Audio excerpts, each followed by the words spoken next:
Olá, estimado irmão e irmã na fé em Jesus Cristo.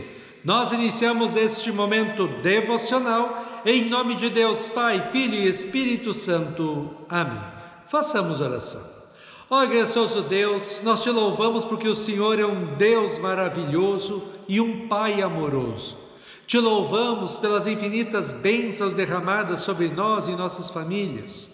Perdoe, ó Deus, todos os nossos pecados. Fortaleça hoje a nossa fé pelo ouvir da Tua Santa Palavra.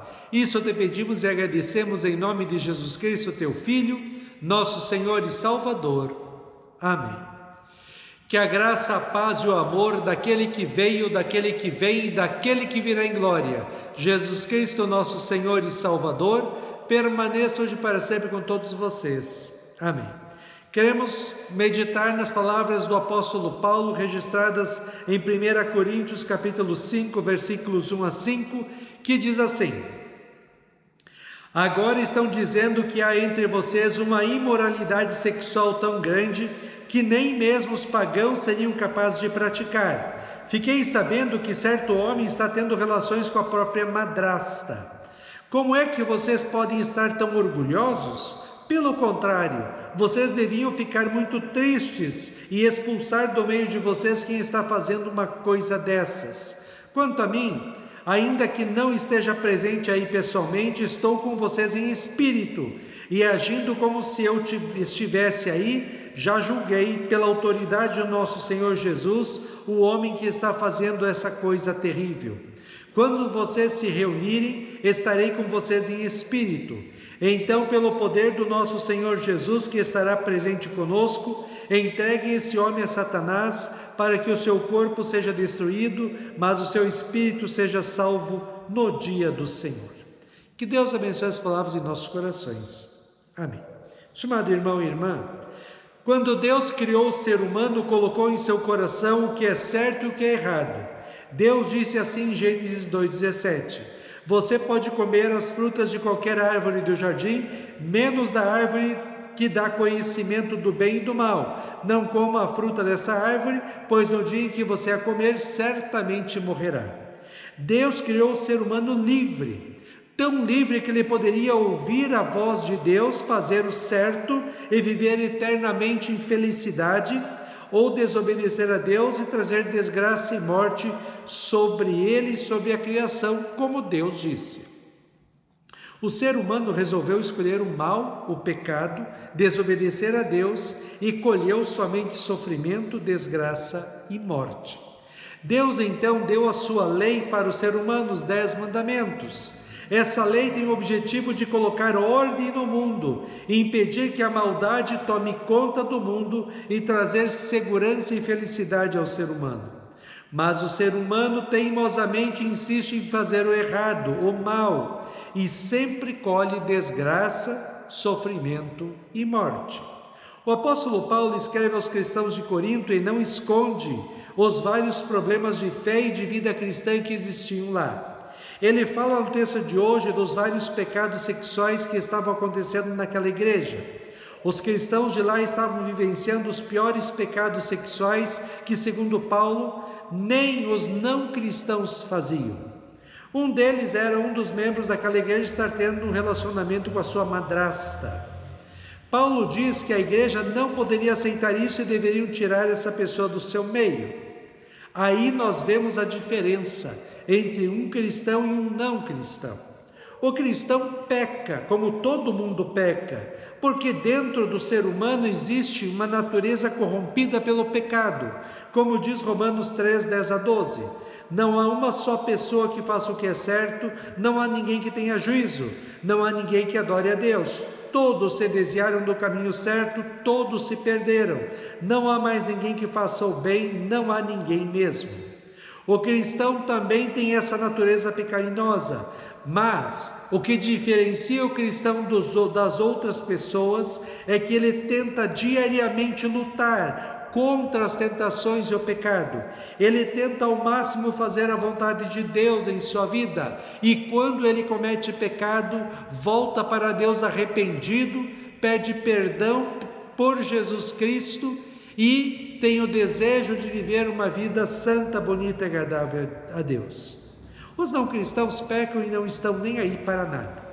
Por isso, Paulo diz que os que estão vivendo em pecados e não querem abandoná-los não são cristãos e não devem estar na igreja de Corinto. Lembre, estimado irmão e irmã, que Jesus Cristo, Filho de Deus, veio ao mundo, sofreu pelos nossos pecados na cruz e deu-nos, com o seu sofrimento e morte, o perdão dos pecados, a vida e a salvação eterna. Na fé em Cristo como nosso Senhor e Salvador, nós temos uma nova vida, chamada de cristã. Nesta vida cristã, procuramos viver uma vida santa, bonita e agradável a Deus, segundo a sua palavra, porque queremos honrar e adorar a Deus com a nossa vida. As tentações vêm sempre sobre nós, por isso oramos no Pai Nosso, e não nos deixes cair na tentação. Precisamos, como cristãos, resistir às tentações. Fazemos isso fortalecendo a nossa fé na meditação da palavra de Deus. Oramos pedindo a proteção e as bênçãos de Deus. Participamos da igreja e fazemos o possível para viver uma vida correta segundo os 10 mandamentos de Deus. Lembrando sempre que esse viver uma vida santa, bonita e agradável a Deus segundo a sua palavra é para nós sermos felizes neste mundo e também, pela fé em Cristo, um dia estarmos no céu. Estimado irmão e irmã, nós vivemos em um mundo não cristão. O mundo tem valores, princípios e moral diferentes do que diz a palavra de Deus. Nós somos diferentes do mundo porque nós somos cristãos. E é a palavra de Deus que nos diz o que é certo e errado, o que é bom e o que é mal, o jeito certo de ser e viver neste mundo. Os cristãos de Corinto deveriam então tirar do seu meio as pessoas que viviam em pecados e não queriam abandoná-los. Nós precisamos viver neste mundo que está totalmente corrompido pelo pecado. Precisamos ter sabedoria e discernimento para sempre escolhermos o certo, o bom e o correto, segundo o que Deus nos diz na sua palavra, e vivermos como cristãos neste mundo. O mundo vive na escuridão do pecado. Nós cristãos, segundo Jesus, somos a luz do mundo. As pessoas ao nosso redor precisam ver a nossa vida e ver em nós a luz da fé, da esperança e do amor de Deus em Cristo brilhar e iluminar a vida delas. Diante da nossa fraqueza espiritual, precisamos cada vez mais ficar perto da palavra de Deus, da oração e da igreja, para podermos vencer as tentações e vivermos uma vida que agrada a Deus. 1 Pedro 1, 13 a 16 diz: portanto, estejam prontos para agir, continuem alertas e ponham toda a sua esperança na bênção que será dada a vocês quando Jesus Cristo for revelado. Sejam obedientes a Deus e não deixem que a vida de vocês seja dominada por aqueles desejos que vocês tinham quando ainda eram ignorantes. Pelo contrário, sejam santos em tudo o que fizerem, assim como Deus que os chamou é santo. Porque as Escrituras Sagradas dizem: sejam santos, porque eu sou santo. Amém. Façamos oração. Ó Senhor nosso Deus, nós te louvamos, porque nós fomos chamados das trevas do pecado e da condenação eterna para a maravilhosa luz da salvação pela fé em Cristo. Dá-nos sabedoria, ó Deus, para podermos viver uma vida correta segundo a Tua santa palavra. Com a nossa vida possamos honrar e glorificar o Teu santo nome e levar essa Tua palavra que salva para tantas e tantas pessoas que estão perdidas neste mundo.